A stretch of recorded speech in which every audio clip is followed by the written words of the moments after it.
നമസ്കാരം. ഇന്ന് ഏറ്റവും സന്തോഷമുള്ള ഒരു ദിവസമാണ് മെയ് 21. എല്ലാ മെയ് 21 മലയാളികൾക്ക് മറക്കാൻ പറ്റാത്ത ദിവസമാണ്. കാരണം എനിക്ക് ഏറ്റവും പ്രിയപ്പെട്ട മോഹൻലാൽ സാറിൻ്റെ ജന്മദിനമാണ് മെയ് 21.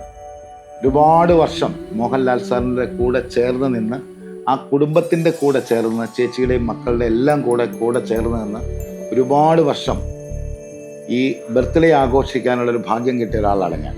അപ്പോൾ അതിൻ്റെ സന്തോഷവും ഞാൻ ഈ സമയത്ത് അറിയിക്കുകയാണ്.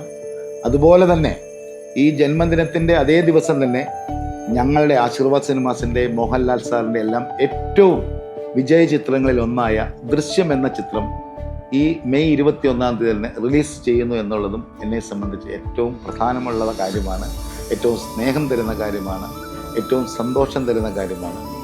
ലോകമെമ്പാടുമുള്ള മലയാളികൾക്ക് ഈ ഒരു ദിവസം എന്നും ഓർമ്മയിൽ സൂക്ഷിക്കാൻ പാകത്തിന് ഈ സിനിമ ഒരു വിജയവുമായി മാറട്ടെ എന്ന് പ്രാർത്ഥിക്കുന്നു. മോഹൻലാൽ സാറിന് എല്ലാവിധ നന്മയും സ്നേഹവും പ്രാർത്ഥനയും എല്ലാം നേരുന്നു. എൻ്റെയും എൻ്റെ കുടുംബത്തിൻ്റെയും ആശീർവാദ് ഫാമിലിയുടെയും എല്ലാവർക്കും വേണ്ടി ഞാൻ ലാൽ സാറിന് എന്നിലൂടെ അവരുടെ സ്നേഹവും അറിയിക്കുന്നു. അതിയായ സ്നേഹത്തോടെ എല്ലാ പ്രാർത്ഥനകളോടും കൂടെ നന്ദി, നമസ്കാരം.